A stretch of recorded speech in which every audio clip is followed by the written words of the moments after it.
नमस्कार गाइस, मैं हूं कॉमिकर और आज हम टाइटन्स या कहो काइजूस की एंशिएंट ओरिजिन से लेकर गॉडजिला के ग्लोबल आउटब्रेक करने तक इस मॉन्स्टरवर्स की पूरी टाइमलाइन को डिस्कस करने वाले हैं। क्योंकि जो 3 फिल्म्स के बाद हमें मॉन्स्टरवर्स की इस साल सबसे बड़ी क्लैश देखने मिलने वाली है। क्योंकि ये जो मॉन्स्टरवर्स है वो बस अभी के 3 फिल्म से शुरू नहीं हुआ है, वो बेसिकली टोहो के लेजेंडरी क्रिएचर्स का यूनिवर्स है जो बैक 1950 से शुरू हुआ था। लेकिन 7 साल पहले वार्नर ब्रोस और लेजेंडरी स्टूडियोज ने इस कॉन्सेप्ट को आज के इस नए वीएफएक्स टेक्नोलॉजी के साथ फिर से बनाने का सोचा और आज हम भी इन्हीं 3 मूवीज के टाइमलाइन को डिस्कस करने वाले हैं। तो चलिए बिना कोई सीटी डिस्ट्रॉय किए इस वीडियो को शुरू करते हैं।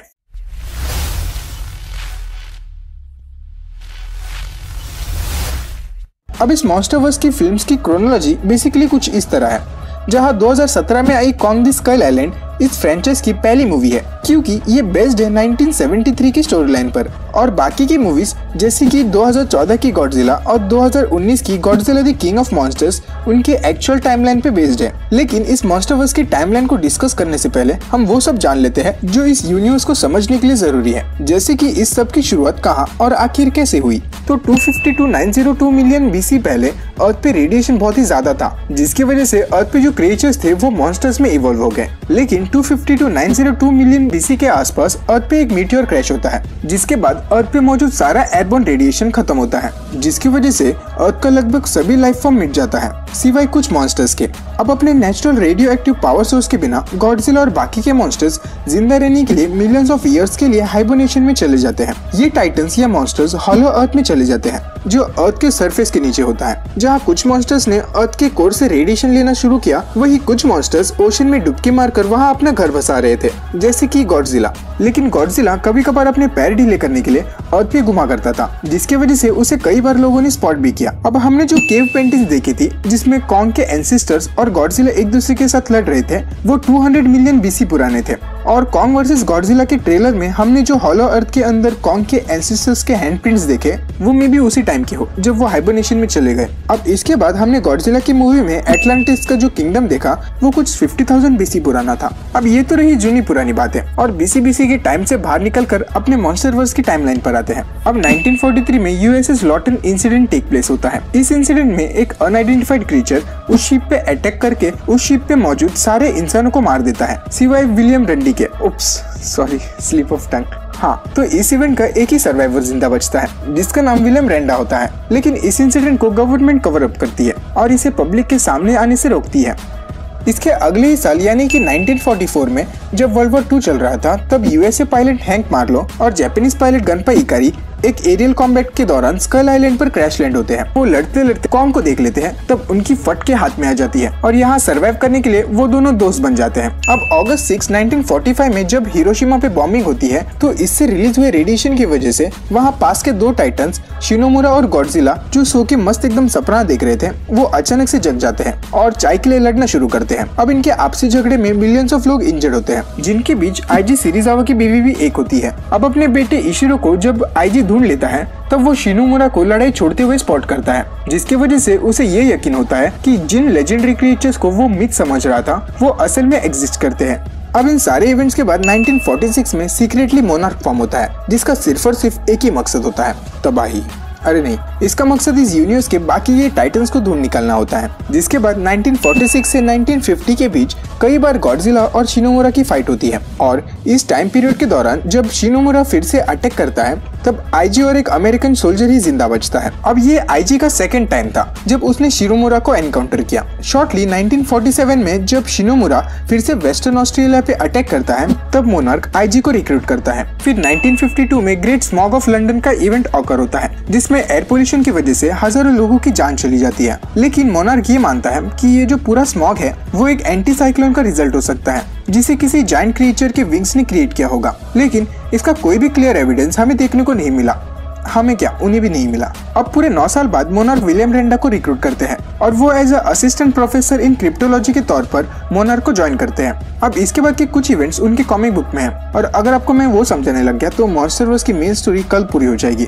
तो हम फास्ट फॉरवर्ड करके 20 साल स्किप करते हैं और 1972 में आते हैं जेम्स कॉनरेड रेस्क्यू मिशन की तरफ। लोकी गॉड ऑफ मिशीफ यानी कि जेम्स कॉनरेड को मोनार्क में रिक्रूट करने से पहले वो एक जबरदस्त डेयरिंग रेस्क्यू मिशन परफॉर्म करता है, जिसमें वो एक एसएएस ट्रैकर था। वो सिंगल मिशन में 12 पायलट्स को रेस्क्यू करता है, जिसकी वजह से मोनार्क वाले उससे खुश होकर उसे स्कल आइलैंड पर उनके साथ जाने के लिए अपॉइंट करते हैं। 1973 में विलियम रैंडा और होस्टन ब्रूक्स जेम्स कॉनरेड और फोटोग्राफर जेसन वीवर के साथ स्कल आइलैंड पर जाते हैं, जहां उन्हें ये पता चलता है कि कॉन्ग ही सिर्फ अकेला टाइटन नहीं है, क्योंकि इन सारे इवेंट्स के बाद अब मोनार्क के पास कॉन्ग और गॉडजिला दोनों के प्रूफ थे। और हाँ, इस मूवी में कैप्टन मार्वल और निक फ्यूरी भी है। ये बेसिकली एक सीक्रेट मिशन है जिसमें निक फ्यूरी कैप्टन मार्वल और लोकी के साथ मॉन्स्टर को टेस्ट करते हैं।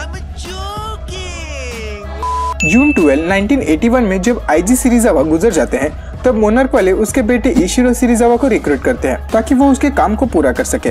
फिर मई 24, 1989 को रिक सैंडस्टर मोनार्क ज्वाइन कर लेता है और 1991 में इस्ला दी मोना क्वारंटाइन जोन एस्टेब्लिश किया जाता है, क्योंकि कॉन्ग से मिलने के पूरे 20 साल बाद उन्हें मॉनिटर करने के लिए एक नया टाइटन मिलता है। ये लोग इस्ला दी मोना वोल्केनो के आसपास एक नया क्वारंटाइन जोन बनाते हैं ताकि जो रोडन अपने प्रायोस्टेटिक स्टेट में था उसे वो स्टडी कर सके।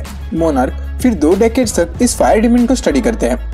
अब 1997 में इशिरो सिरिजावा विवियन ग्राम से मिलता है, जिसके 2 साल बाद 1999 में विवियन ग्राम ऑफिशियली मोनार्क को ज्वाइन करती है। नाउ मूविंग टू 2005, हमें ऑर्का टेक्नोलॉजी दिखाई जाती है जिसे एमा एंड मार्क रसेल क्रिएट करते हैं। ये टेक एक ऐसा टेक था जिससे हम टाइटन से बात कर पाते थे। ये बेसिकली एक कम्युनिकेशन डिवाइस है। अब 2005 में मोनार्क को एलन जोना के बारे में पता चलता है, क्योंकि वो किसी म्यूटो के डिक साइट को इन्फिल्ट्रेट करने के अटेम्प्ट में पकड़ा जाता है। जिसके बाद 2007 में दी रसेल्स ऑफिशियली मोनार्क को ज्वाइन करते हैं ताकि वो अपने ऑर्का टेक को अच्छे काम के लिए यूज कर सके। जिसके 1 साल बाद 2008 में आइलिन चेन भी मोनार्क ज्वाइन करती है। अब जैसे जैसे मोनार्क के पास एडवांस टेक और टाइटन्स के रिलेटेड नई इन्फॉर्मेशन बढ़ती है, वैसे ही वो धीरे धीरे करके अपने स्टाफ को भी बढ़ाते हैं। अब जिस एक को कई मिलियन सालों पहले मोथराज ने दिया था, उसे अब 2009 में चाइना के एक बड़े से टेम्पल में पाया जाता है, जिसका एस्टिमेट लगाने के बाद ये पता चलता है कि ये टेम्पल 12,000 साल पहले बिल्ड किया था। जिसके बाद मोनार्क इसके भी आसपास एक कंटेनमेंट फैसिलिटी बना देती है, जिसकी जिम्मेदारी वो डॉक्टर एमा रसेल को दे देते हैं।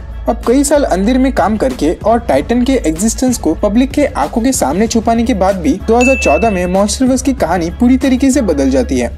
जब क्विकसिल्वर यानी कि फ्रॉड ब्रॉडी अपने घर वापस आता है, तो वो डायरेक्टली अपने बाप को बेल दिलाने के लिए उसके पास चला जाता है।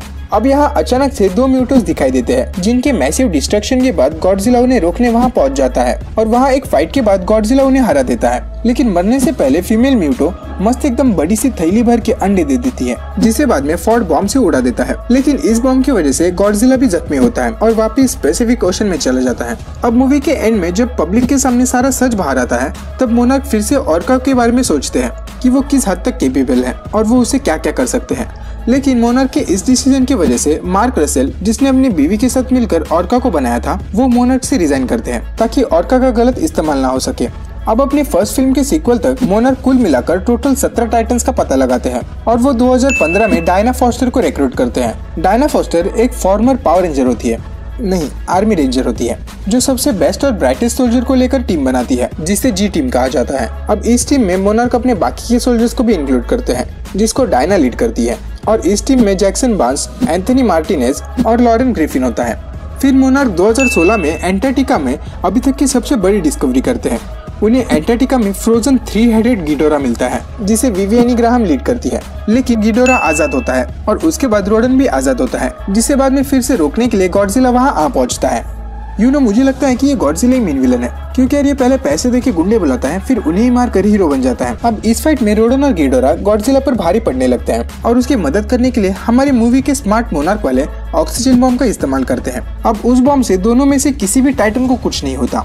इनफैक्ट इससे गॉडजिला ही घायल होता है और ऑलमोस्ट मर ही जाता है, जिसे फिर जिंदा करने के लिए इशिरो सिरिजावा न्यूक्लियर बॉम्ब लेकर गॉडजिला के किंगडम में चला जाता है और अपने आप को सैक्रिफाइस करके वो फिर से गॉडजिला को जिंदा करता है, जिसके बाद गॉडजिला उन्हें चुन चुन के मारता है।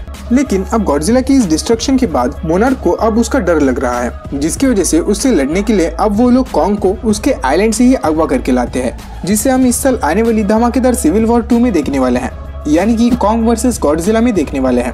तो क्या लगता है आपको, इनमें से कौन जीतेगा? मुझे कमेंट्स में जरूर बता देना। और इतना वीडियो देखने के बाद भी अगर तुमने इस वीडियो को लाइक नहीं किया है तो कर दो यार, नहीं तो कैसे सपोर्टर बनोगे यार तुम लोग। तो बस आज के लिए इतना ही। मैं आपके लिए और अमेजिंग वीडियोस लाता रहूंगा, तो चैनल को सब्सक्राइब कर दियो और वीडियो को शेयर भी, क्योंकि